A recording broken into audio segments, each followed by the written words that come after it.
وَلَقَدْ يَسَّرْنَا الْقُرْآنَ لِلذِّكْرِ فَهَلْ مِن مُّدَّكِرٍ۔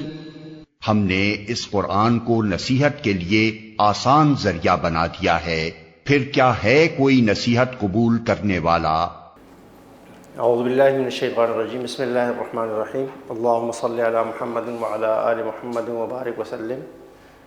گزشتہ سبق اور آج کے سبق کو آپس میں ملانا ہوگا۔ گزشتہ سبق ہم نے آدھا پڑھ لیا تھا، اس کا مختصر سا خلاصہ کر کے ہم اس کے سبق کو لے کے چلیں گے۔ ہمارا یہ سبق جو ثلاثی مزید فیہ کا سبق کہلاتا ہے، اس میں ہم نے پڑھا تھا کہ عربی زبان کے کچھ افعال ایسے ہوتے ہیں جس کے فعل ماضی میں 3 کے بجائے 4، 5 یا 6 حروف ہوا کرتے ہیں، اور ان کو ثلاثی مزید فیہ کے ابواب کہا جاتا ہے۔ ثلاثی مزید فیہ کے عام استعمال ہونے والے ابواب کی تعداد 8 ہے، اور ہر ایک کا فعل ماضی اور فعل مضارع دوسرے سے الگ یا مختلف کہہ لیں آپ ہوتا ہے۔ اس لیے ثلاثی مزید فیہ کے ان ابواب کو یاد کرنے کے لیے ہر باب کا فعل ماضی اور فعل مضارع یاد ہونا ضروری ہے۔ اور دوسری اہم بات یہ کہ چونکہ یہ افعال وہ افعال ہوتے ہیں جن میں 3 سے زائد حرف استعمال ہوتے ہیں، لہٰذا 3 سے زائد حرف جب استعمال ہوں گے تو ان زائد حروف کو پہچاننا یا اصلی حروف کو پہچاننا یہ بھی بہت ضروری ہے۔ اگر آپ اس باب سے استعمال ہونے والے کسی حرف کا، کسی لفظ کا، کسی کلمہ کا قرآن کریم میں ڈکشنری میں معنی تلاش کرنے کی کوشش کریں گے، اور آپ کو اس کے اصلی حروف کا، جس کو ہم روٹ ورڈ کہتے ہیں، اس فعل کی جڑ کہہ لیں، اس فعل کا جو ہے نا بیج کہہ لیں، وہ معلوم نہ ہو تو آپ کو اصل الفاظ تلاش کرنا یا اصل معنی تک پہنچنا آپ کے لیے کیا ہوتا ہے، مشکل ہوتا ہے۔ ان میں سے یہ ابواب جو تھے ہم نے پڑھا تھا کہ 8 ابواب ہیں: باب افعال، باب تفعیل، باب مفاعلہ، تفاعل، تفاعل، افتعال، انفعال، استفعال۔ یہ 8 ابواب ہیں ثلاثی مزید فیہ کے عام استعمال ہونے والے، اور ان میں سے ہر ایک باب کا ایک فعل ماضی اور فعل مضارع ہوتا ہے، جو ہم گزشتہ کلاس میں تفصیل کے ساتھ پڑھ چکے ہیں۔ آج کے سبق میں ہم ابواب کے فعل ماضی اور فعل مضارع کے ساتھ ساتھ ہم یہ کام بھی کریں گے کہ ہم ان ابواب کی خاصیت بھی پڑھیں گے۔ خاصیت سے مراد کوالٹی۔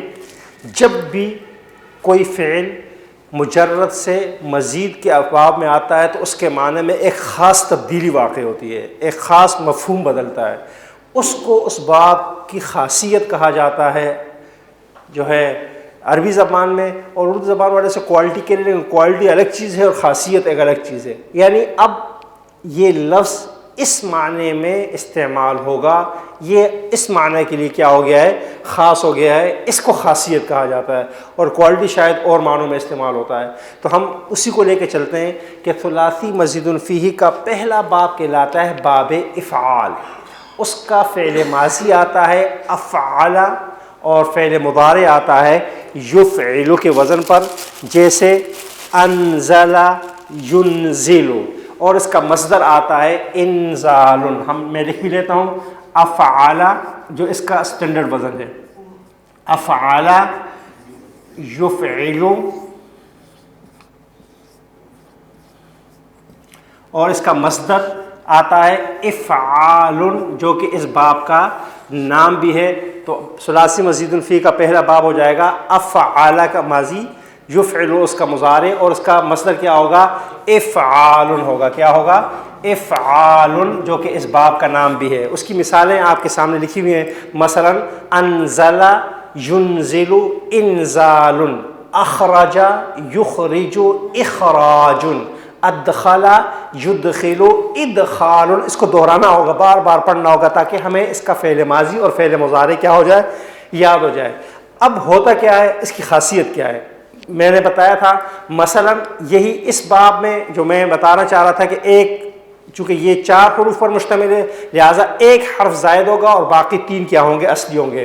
تو باب افعال میں ہمیشہ شروع والا جو حمزہ ہوتا ہے وہ کیا ہوتا ہے؟ اضافی ہوتا ہے، اور باقی 3 حرف کیا ہوتے ہیں؟ روٹ ورڈ کا حصہ ہوتے ہیں. تو اب معنی میں کیا فرق پیدا ہوتا ہے؟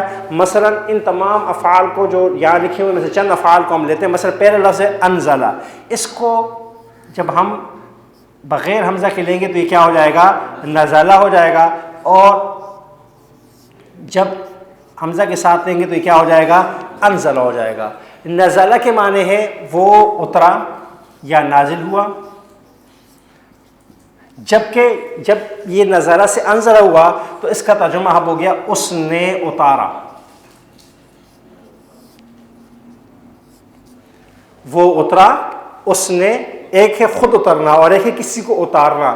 اور یہی خاصیت یہاں پر عربی زبان کے اندر عربی گرامر کی اصطلاح کے ساتھ لکھی ہے کہ باب افعال کے اندر جو بھی فعل آ جائے گا وہ کیا ہو جائے گا؟ متعدی ہو جائے گا. متعدی سے مراد وہ افعال جن میں فعل کے ساتھ فاعل اور مفعول دونوں کا ہونا ضروری ہے، وہ کیا ہو جاتے ہیں؟ جو متعدی افعال کہا جاتا ہے. لہذا ہمارے آج کے سبق میں پہلی خاصیت جو باب افعال کی ہے کہ باب افعال میں جو بھی فعل آئے گا وہ متعدی ہوگا، اس کے لیے فعل، فاعل اور مفعول تینوں سے کیا ہوگا؟ جملہ مکمل ہوگا. مثلا انزلہ، ینزل، انزال.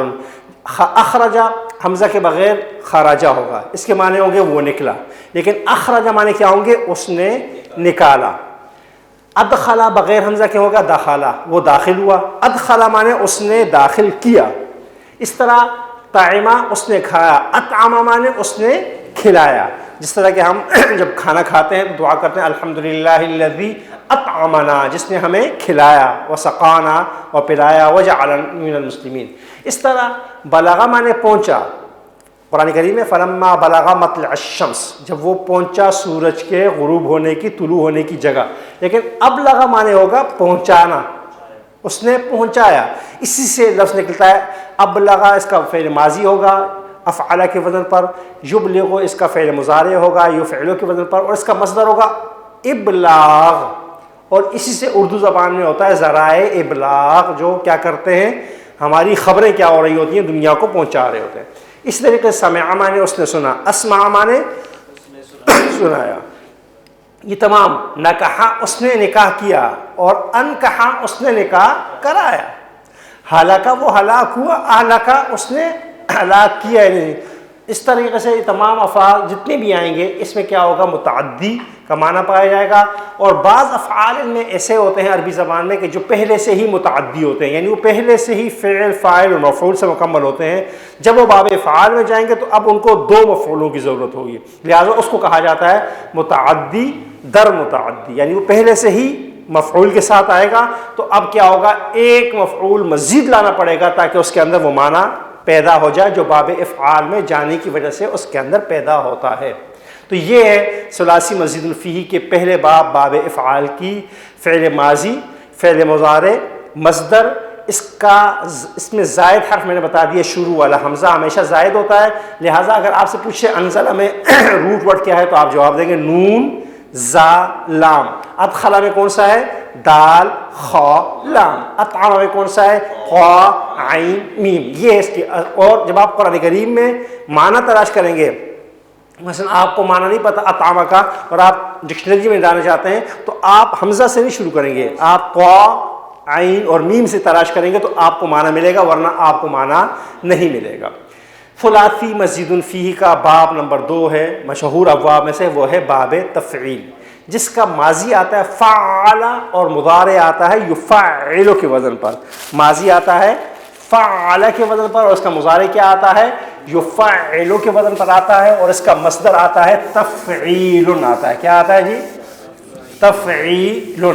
فعل یفعل تفعیل، جیسے نزل ینزل تنزیل.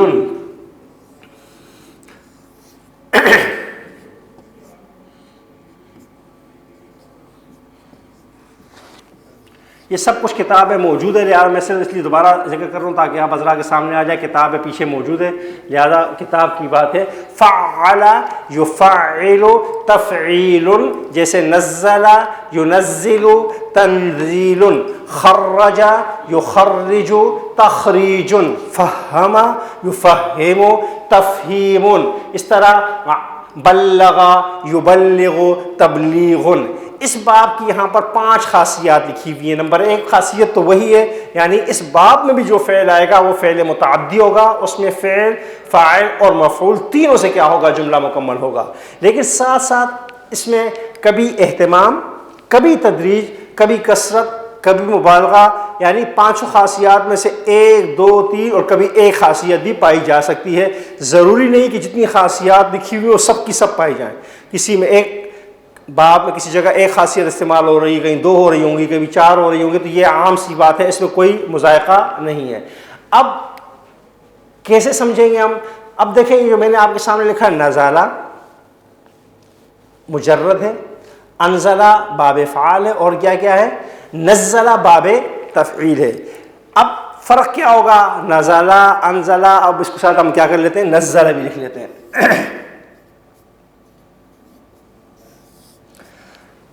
دیکھیں نزلہ اور انزلہ میں فرق آپ کو معلوم ہو گیا، تو جو مطلب انزلہ کا ہے، جو معنی انزلہ کا ہے، جو ترجمہ انزلہ کا ہے، وہی ترجمہ کیا کیا جائے گا، نزلہ کا بھی کیا کیا جائے گا، اور اس کا ترجمہ بھی کیا ہوگا، اس نے اتارا۔ فرق کیا ہے؟ فرق یہ ہے کہ انزلہ معنی، انزلہ عام طور پر یک بارگی اتارنے کے لیے استعمال ہوتا ہے، ایک ہی بار میں اتار دینا، اور نزلہ تدریجاً اتارنے کے معنوں میں استعمال ہوتا ہے۔ اس طرح انزلہ بغیر اہتمام کے اتارنے کے معنوں میں استعمال ہوتا ہے، اور نزلہ کیا ہوتا ہے، اہتمام کے ساتھ اتارنے کے معنوں میں استعمال ہوتا ہے۔ اس لیے اللہ تبارک و تعالیٰ نے قرآن کریم میں جب قرآن، تورات اور انجیل کے نزول کا تذکرہ کیا، تو جب تورات اور انجیل کی بات کی تو رب ذوالجلال نے فرمایا انزلہ، اور جب قرآن کی بات کی تو نزلہ کیا صیغہ استعمال کیا۔ معلوم یہ ہوا کہ تورات اور انجیل ایک ہی بار میں دونوں انبیاء کو دے دیے گئے کہ یہ قرآن تورات ہے اور یہ انجیل ہے، لے جاؤ، لیکن قرآن کریم جیسا کہ میں اور آپ جانتے ہیں کہ 23 سال کا مویش کے عرصے میں تھوڑا تھوڑا کر کے بڑے اہتمام سے نازل ہوتا رہا، لہٰذا قرآن کریم کے لیے نزلہ استعمال ہوا اور باقی کے لیے کیا ہوا، انزلہ استعمال ہوا۔ اور اسی کا معنی یک بارگی اتارنا بھی میں نے بتایا ہوتا ہے، جس طرح سورۃ القدر میں اللہ تبارک و تعالیٰ کا ارشاد ہے انا انزلناہ فی لیلۃ القدر، تو اس کا مطلب یہ ہے کہ ہم نے اس قرآن کو لیلۃ القدر میں پورا کا پورا آسمانی دنیا پر اتارا۔ اور اس کے بعد جب نزلہ کی باری آتی ہے، اس کے بعد جہاں نزلہ آئے گا، جہاں جہاں آئے گا تنزیل من رب العالمین کے الفاظ آئیں گے، وہاں اس کا معنی ہوگا کہ پھر 23 سال کا مویش کے عرصے میں یہ قرآن تھوڑا تھوڑا کر کے اللہ کے رسول صلی اللہ علیہ وسلم پر نازل ہوتا رہا۔ اسی طریقے سے اخرجہ معنی بھی اس نے نکالا ہوگا، لیکن خرجہ معنی اس کے اندر اہتمام پایا جائے گا تدریجاً، یعنی اخرجہ کسی کو اسکول سے ویسے نکال دیا گیا، اور خرجہ معنی ہوگا کہ تعلیم کی تکمیل کرنے کے بعد اہتمام کے ساتھ اس کو کیا کیا گیا، خارج کیا گیا، فارغ کیا گیا۔ اس طرح تفہیم کے معنوں میں بھی اہتمام پایا جائے گا۔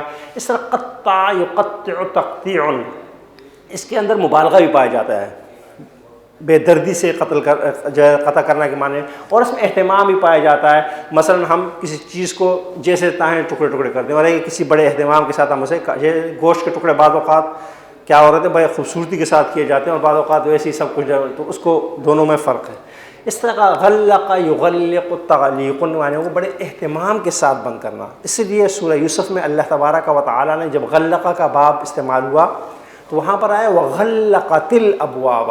رب ذوالجلال یہاں بالکل واضح انداز میں بتا رہے ہیں کہ اس عورت نے یوسف علیہ السلام کو جو پھانسنے کا پروگرام بنایا تھا کوئی ہنگامی نہیں تھا، بلکہ پوری پری پلاننگ کے ساتھ یہ کام ہوا تھا، بڑا اہتمام تھا۔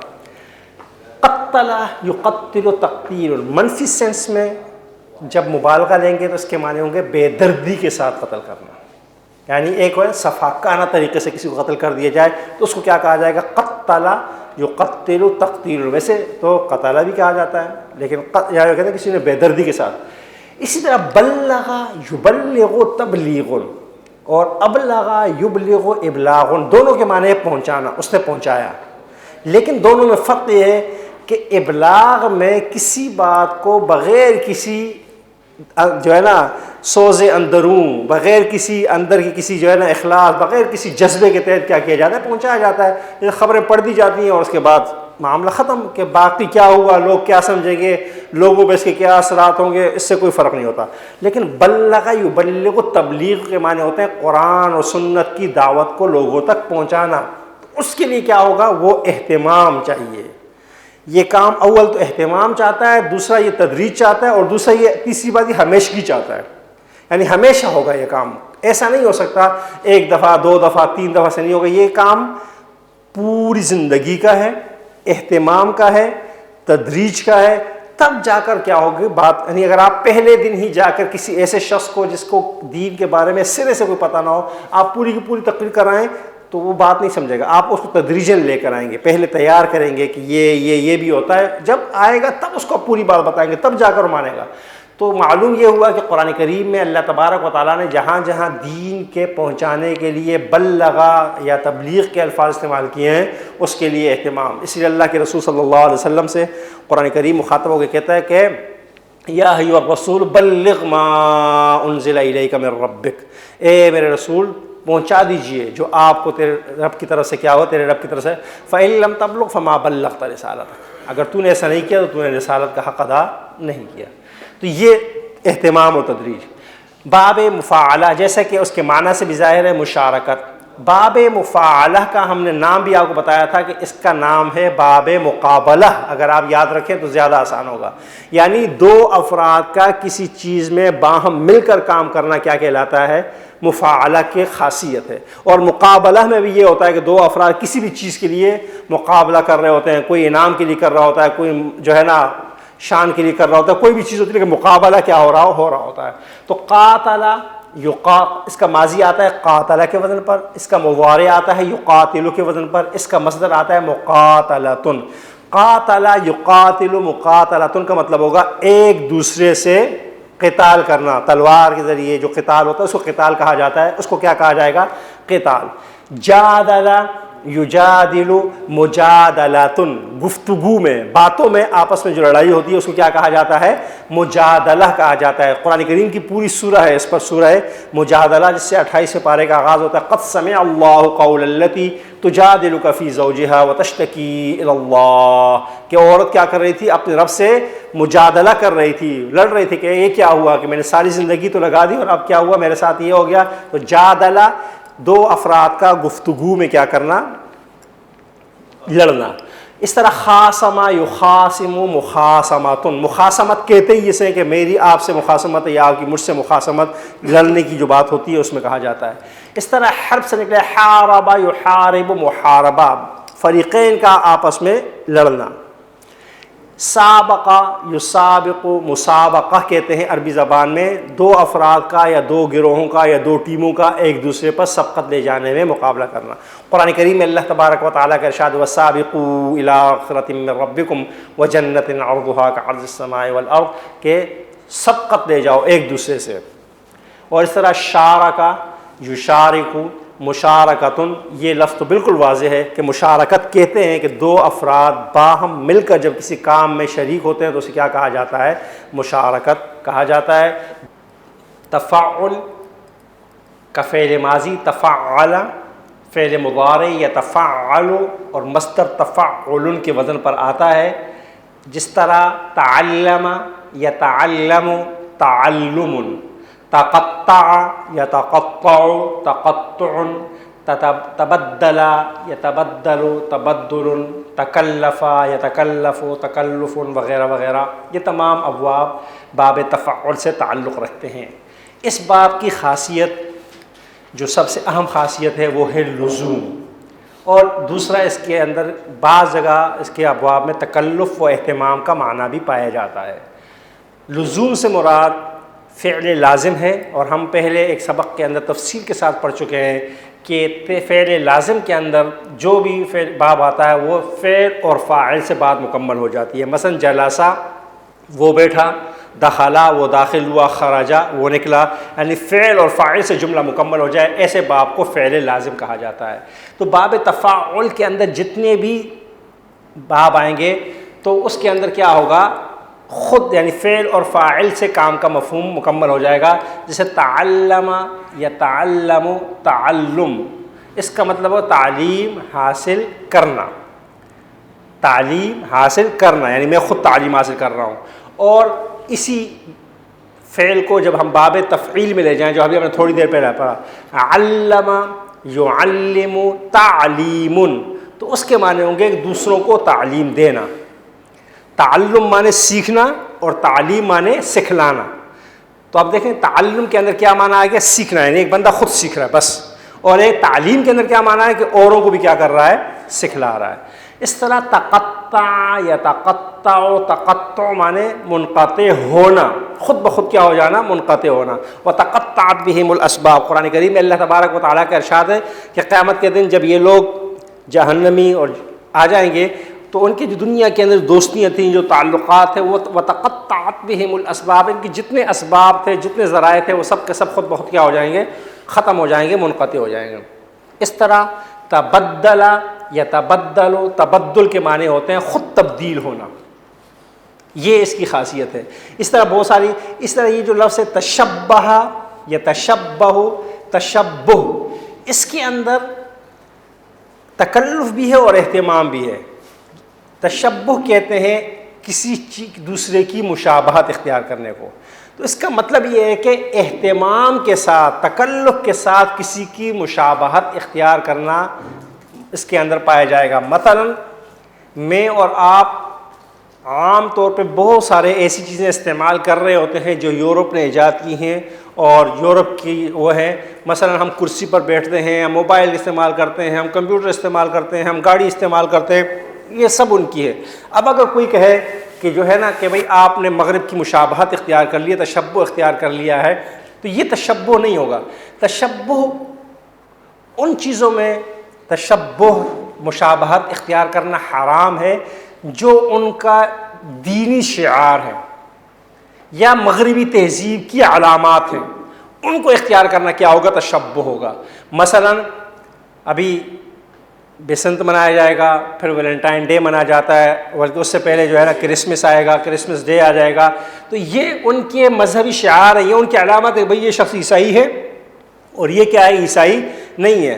ہماری عید الگ ہے، ان کی عید الگ ہے، ہماری نمازوں کا وقت الگ ہے، ان کی جو ہے الگ طریقہ کار الگ ہے، لہٰذا ان کی مشابہت اختیار کرتے ہوئے اگر ہم کرسمس منانا شروع کر دیں، ہولیاں منانا شروع کر دیں، ایسٹر ڈے منانا شروع کر دیں، تو یہ کیا ہے، تشبہ ہے، اس کو نہیں اختیار کیا جائے گا۔ اس طرح ہمارے ہاں اب شادی بیاہ کی تقریبات جو پوری طرح مغربی تہذیب یا ہندوانہ تہذیب کے اندر رنگی ہوئی ہے، یہ سب تشبہ ہے۔ مثلا ہمارے ہاں شادی بیاہ میں عام طور پہ مایوں بھی ہوتا ہے، بارات بھی ہوتی ہے اور ساری خرافات ہوتی ہیں، یہ سب ہندوانہ رسم ہے۔ ہماری رسم تو جو ہے نا شادی میں کیا ہے، ایک ہے نکاح اور دوسرا ولیمہ۔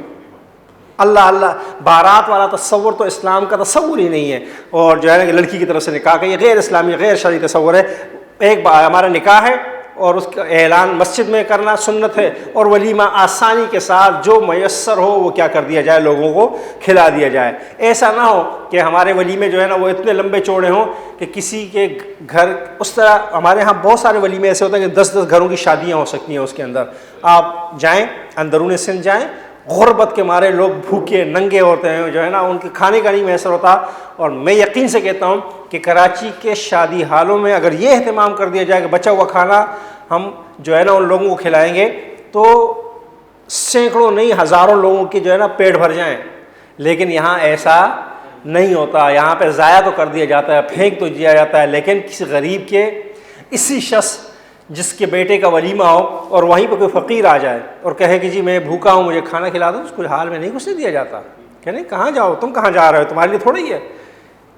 حالانکہ وہ بھوکا ہے، محتاج ہے، اس کو کھلانا فرض ہے، لیکن اس کو نہیں کھلایا جائے گا۔ وہاں تو وہ آئے گا جو اچھا سوٹ میں ہوگا، سوٹڈ بوٹڈ ہوگا، اچھی گاڑی میں آئے گا۔ یہ تصور پتہ نہیں ہمارے ہاں کہاں سے آیا ہے۔ حالانکہ سب سے زیادہ مستحق، سب سے زیادہ اگر بہت ہی شوق ہے کسی کو اپنے بچے کے اس میں ثواب کمانے کا، تو وہ اہتمام کرے کہ غرباء کو کھانا کھلا دے، جتنا بڑا کھلا سکتا ہے، جتنا اچھا کھلا سکتا ہے، جتنا بہتر کھلا سکتا ہے، اتنا جو ہے نا اللہ تعالیٰ اسے کیا کریں گے، اجر سے نوازیں گے۔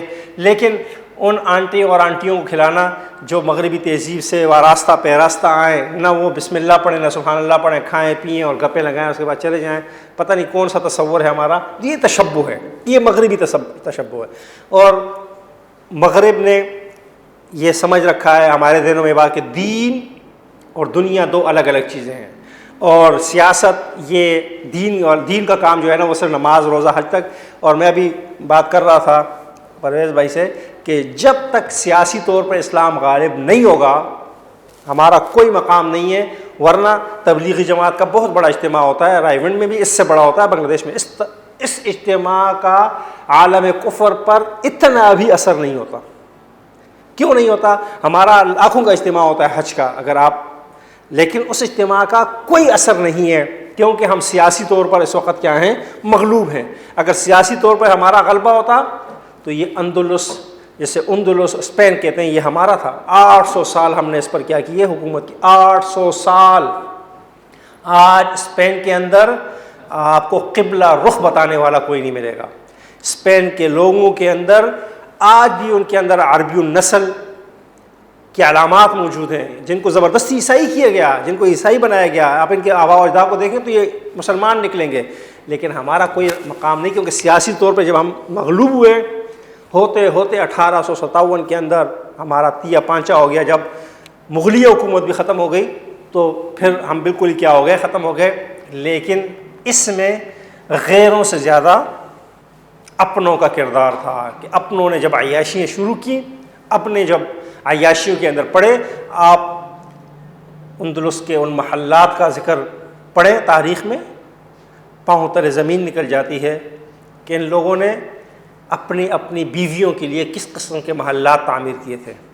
اور وہ سقوط غرناطہ کا جو کردار ہے، جو جاتے ہوئے رو رہا تھا، تو وہ اس کے الفاظ آج بہت زیادہ معروف ہیں، نیٹ پہ چل رہے ہیں کہ تو اب عورتوں کی طرح مت رہو، کیونکہ اس شخص نے عیاشی کے اندر اپنے آپ کو اتنا مبتلا کر دیا تھا کہ اس کے بعد کوئی حل نہیں تھا کہ غرناطہ کا سقوط ہو اور جو ہے نا اندلس کو کیا کر دیا جائے، ان کے حوالے کر دیا جائے۔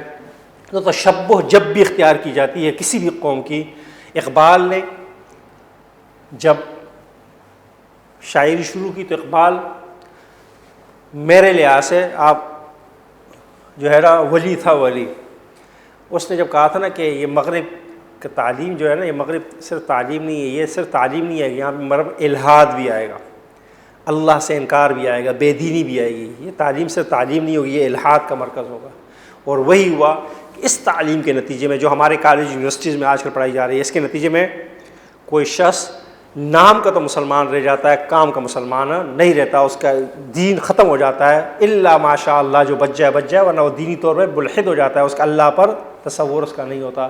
تکلف، اگلا باب ہے تکلف یا تکلف، تکلف تو کہتے ہی ہیں کہ تکلف کے ساتھ پیش آنا، اس کے اندر تکلف کا معنی پایا جا رہا ہے۔ باب تفاعل کے بعد باقی تمام افعال کے اندر بھی یہی خاصیات پائی جاتی ہیں۔ باب تفاعل، یہ ثلاثی مزید فیہ کا 5واں باب ہے، جس کا ماضی آتا ہے تفاعل، مضارع آتا ہے یتفاعل، اور مصدر آتا ہے تفاعل کے وزن پر، جیسے تقابل یتقابل تقابل، تعامل یتعامل تعامل، تفاخر یتفاخر تفاخر۔ اور ان تمام ابواب میں سے سب سے زیادہ خاصیت جو پائی جاتی ہے وہ پائی جاتی ہے مشارکت، اور کبھی کبھی اس میں کچھ جو ہے نا ابواب ایسے ہیں جن میں عظمت کا مفہوم پایا جاتا ہے۔ مثلا تقابل یتقابل، تقابل کہتے ہیں دو چیزوں کا آپس میں کمپیریزن کرنا، جیسے تقابل ادیان، یعنی ادیان کا تقابل کرنا۔ تعامل یتعامل، تعامل کہتے ہیں میں آپ کے ساتھ معاملات کروں، آپ میرے ساتھ معاملات کریں۔ اس طرح تفاخر یتفاخر، تفاخر کہتے ہیں ایک دوسرے پر فخر جتانا۔ تحاسد یتحاسد، تحاسد کہتے ہیں ایک دوسرے سے حسد کرنا۔ اللہ کے رسول صلی اللہ علیہ وسلم لا تحاسدوا، آپس میں ایک دوسرے سے حسد مت کرو، کونوا عباد اللہ اخوانا، لوگ اللہ کے بندے بن جاؤ۔ اور تبارک کے اندر دوسرا معنی پایا جاتا ہے عظمت کا، یہاں پہ مشارکت نہیں پائی جاتی۔ تبارک یہ تبارک، تبارکن کے معنی ہوتے ہیں بہت برکت والا. تبارک الذی بیدہ الملک وہو علی کل شیء قدیر کا مطلب بڑی بابرکت ہے وہ ذات جس کے ہاتھ میں بادشاہی ہے اور وہ ہر چیز پر قادر ہے. تو تبارکہ اس کے اندر مشارکت نہیں بلکہ اس کے اندر کیا معنی پایا جاتا ہے؟ عظمت کا، بڑی بابرکت. اب یہ معنی دیکھیں اس کے الفاظ میں کوئی ایسا لفظ موجود نہیں ہے جو اس بات کی طرف آپ کو متوجہ کرے یا توجہ دلائے کہ اس کے اندر بڑے بابرکت کا مفہوم. یہ ایک خاص سانچے سے گزر رہا ہے، اس سانچے سے گزرنے کی وجہ سے اس کے اندر کیا ہو گیا؟ عظمت کا مفہوم پیدا ہو گیا ہے. میں اپنی بات غالباً تبارکہ یا تبارک و عظمت کا مفہوم اس سانچے. اب اس سانچے سے اس طرح کے جو الفاظ آئیں گے اس کے اندر عظمت کا مفہوم کیا ہوگا؟ پایا جائے گا. ثلاثی مزید الفیہ کا باب نمبر 6 ہے باب افتعال، جس کا ماضی آتا ہے افتعال، مضارع آتا ہے یفتعل اور مصدر آتا ہے افتعال کے وزن پر. جیسے اجتہد یجتہد، اجتہاد، اکتسب یکتسب، اکتساب، اقترب یقترب، اقتراب، استمع یستمع، استماع. اس کے اندر اہتمام کا معنی پایا جاتا ہے، یعنی کسی کام کو بڑے اہتمام کے ساتھ انجام دینا.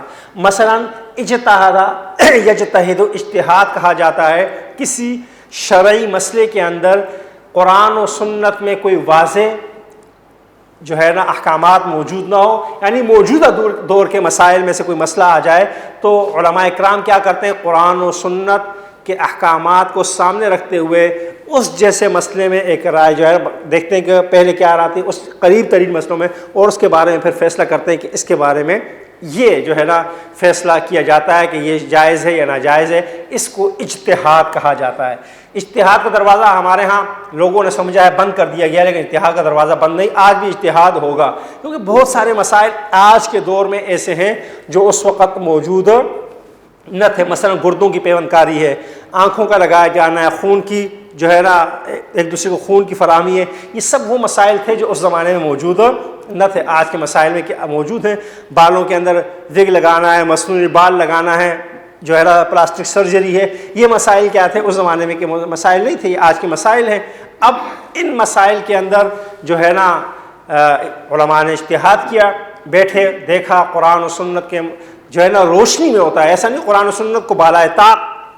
اجتہاد جب بھی ہوگا وہ قرآن و سنت کو بالا قانون رکھتے ہوئے اس کے ماتحت اصولوں کے مطابق کیا کیا جاتا ہے؟ اجتہاد کیا جاتا ہے. جو اجتہاد قرآن و سنت سے بالا ہو جائے یا قرآن و سنت سے متصادم ہو جائے وہ اجتہاد باطل ہے، وہ قابل قبول نہیں ہے اور کوئی اس کو قبول نہیں کرتا.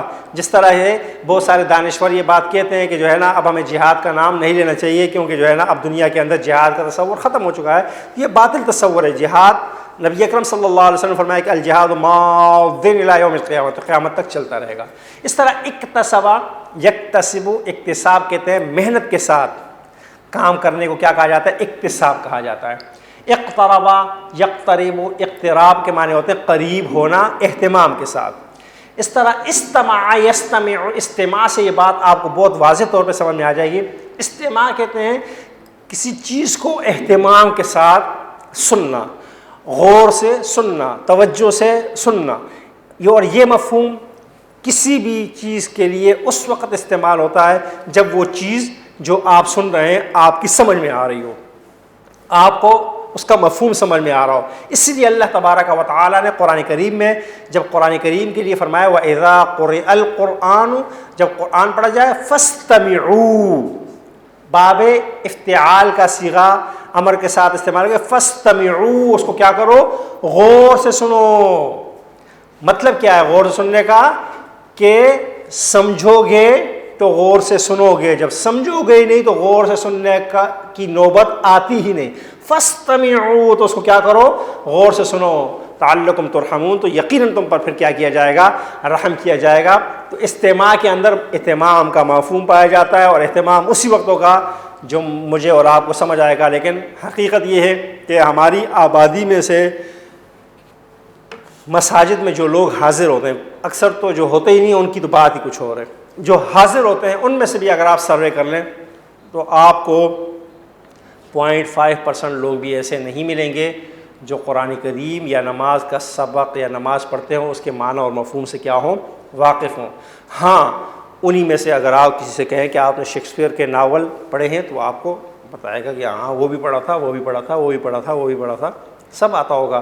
لیکن نہیں پڑھا ہوگا تو اس نے نماز کا ترجمہ نہیں پڑھا ہوگا، نہیں پڑھا ہوگا تو اس نے قرآن کا ترجمہ نہیں پڑھا ہوگا.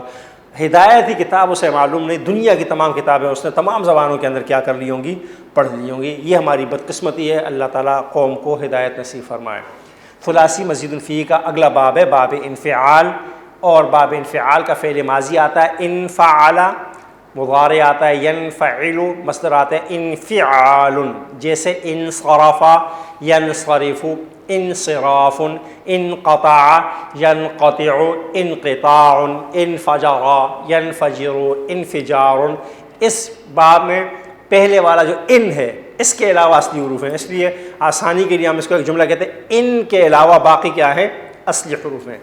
باب انفعال کی خصوصیت بھی لزوم ہے، جو پہلے بھی ایک باب کی خاصیت گزر چکی ہے. لزوم کے معنی ہوتے ہیں خود سے ایک کام کا ہونا، یعنی انصرفہ کا معنی ہے پھرنا. ایک شخص خود کیا ہو جائے، پھر جائے، اسے کیا کہا جائے کہ انصراف کہا جاتا ہے. اور یہی لفظ جب ان کے بغیر آئے، صرفہ آئے، تو صرفہ کے معنی ہوتے ہیں پھیرنا، کسی اور کو پھیرنا. اور ایک ہے انصرفہ معنی خود کیا ہونا، پھرنا. یہ یعنی ثلاثی مجرد میں استعمال ہوگا تو اس کے معنی ہوں گے کسی دوسرے کو پھیر دینا، اور انصرف معنی خود پھر جانا. اس لیے اللہ تبارک و تعالیٰ نے قرآن کریم میں ارشاد فرمایا فَلَمَّا انصَرَفُوا صَرَفَ اللَّهُ قُلُوبَهُمْ، کہ جب انہوں نے اپنے آپ کو یا انہوں نے دین سے اپنا رخ پھیرا، صرف اللہ قلوبہم، تو اللہ نے بھی ان کے دل پھیر دیے. اللہ کی سنت ہے کہ جو دین کی راہ پہ چلے گا اس کے لیے آسانیاں، اس کا دل بھی لگے گا، اس کا جو ہے نا مزاج بھی بدلے گا. اور جو دین سے دور ہونا چاہے گا تو اللہ تبارک و تعالیٰ ہاتھ سے پکڑ کر دین پہ فَلَمَّا انصَرَفُوا صَرَفَ اللَّهُ، اللہ فرماتے ہیں میں بھی کہتا ہوں جاؤ، ڈھیل دیتا جاتا ہوں. سب آتی ہے، سختیاں آتی ہیں، مشکلات آتی ہیں، جو ہے نا پھر رحمت و وسعت میں بندہ آ جائے، لیکن نہیں بات لگے جاؤ. صرف اللہ قلوبہم. انقطع ینقطع، انقطاع کے معنی خود منقطع ہونا. انفجر ینفجر معنی خود پھٹ جانا. انہدم ینہدم، انہدام اردو زبان میں بھی استعمال ہوتا ہے منہدم ہونا، یعنی خود منہدم ہو گیا. دیوار پرانی تھی اور کیا ہو گیا، گر گئی، تو اس کو انہدام کہیں گے. کے ڈی اے والے آ گئے تو وہ الگ مسئلہ ہے. انکسرا ینکسر، انکسار منکسر ہونا، اور اس کے معنی کسارہ معنی کیا ہو، ٹوٹنا بھی ہے. ایک ہے کسارہ توڑنا، انکسرا ٹوٹنا. باب استفعال ثلاثی مزید فی کا 8واں مشہور باب ہے، جو ہم 8 ابواب پڑھ رہے ہیں اس میں سے آخری باب ہے. اس کا ماضی آتا ہے استفعال، مضارع آتا ہے یستفعل کے وزن پر، جیسے استعجل یستعجل، استعجال. استنصر یستنصر، استنصار. استغفر یستغفر، استغفار. اور اس کی خاصیت کیا ہے، طلب کرنا، چاہنا. اور آپ جانتے ہیں کہ اس باب کو ہم نے آسان نام رکھا تھا استغفار، کہ اس باب کو یاد کرنے کے لیے استغفار کا معنی یاد رکھیں. تو استغفر یستغفر، استغفار. ہر مسلمان جانتا ہے کہ اس کے معنی کیا ہوتے ہیں، بخشش طلب کرنا. تو طلب کرنے کا جہاں بھی سین تا آ جائے وہاں پر طلب کے معنی پائے جائیں گے. جس طرح سورہ فاتحہ میں ہم پڑھ رہے ہوتے ہیں ایاک نعبد و ایاک نستعین، یہ نستعین بھی باب استفعال سے ہے. اس کے معنی بھی کیا ہیں، اے اللہ ہم تجھ سے کیا کرتے ہیں، مدد چاہتے ہیں، مدد طلب کرتے ہیں. اب اس معنی میں استعجل یستعجل، استعجال کا مطلب ہوگا جلدی طلب کرنا.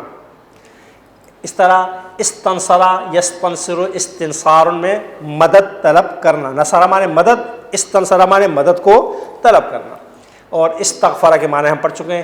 استطعم یستطعم، استطعام کے معنی ہوں گے کھانا مانگنا، کھانا طلب کرنا. یہ 16ویں پارے میں جب واقعہ آتا ہے موسیٰ علیہ السلام اور خضر علیہ السلام کا، جب وہ چلے گئے ایک جگہ جا رہے تھے تو وہ ایک بستی سے گزرے، تو وہاں جب پہنچے تو وہاں پر الفاظ اللہ تبارک و تعالیٰ نے استطعما اہلہا، انہوں نے گاؤں والوں سے کھانا مانگا.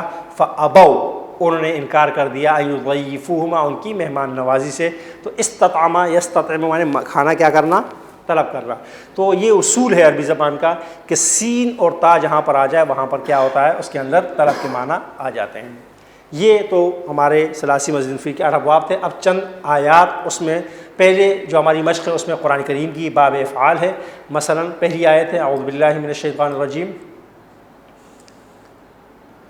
یہ ایک پریکٹس ہے جو کتاب کے اندر موجود ہے, اور اس پریکٹس میں یہ ہے کہ ایک ایک باب لکھ دیا گیا ہے, باقی خود جگہ پر کرنی. مثلا اسلم یسلم اسلام, تو یہ پورا باب افعال ہے, سارا کا سارا موجود ہے. اس سے اگلی سلائڈ جو ہے نا باب تفعیل کی ہوگی, پھر باب مفعلہ کی ہوگی. پہلی لائن بنا دی گئی ہے, باقی لائنیں کیا ہونی ہے خود سے آپ نے حضرات نے کرنی ہے. آگے چلیں.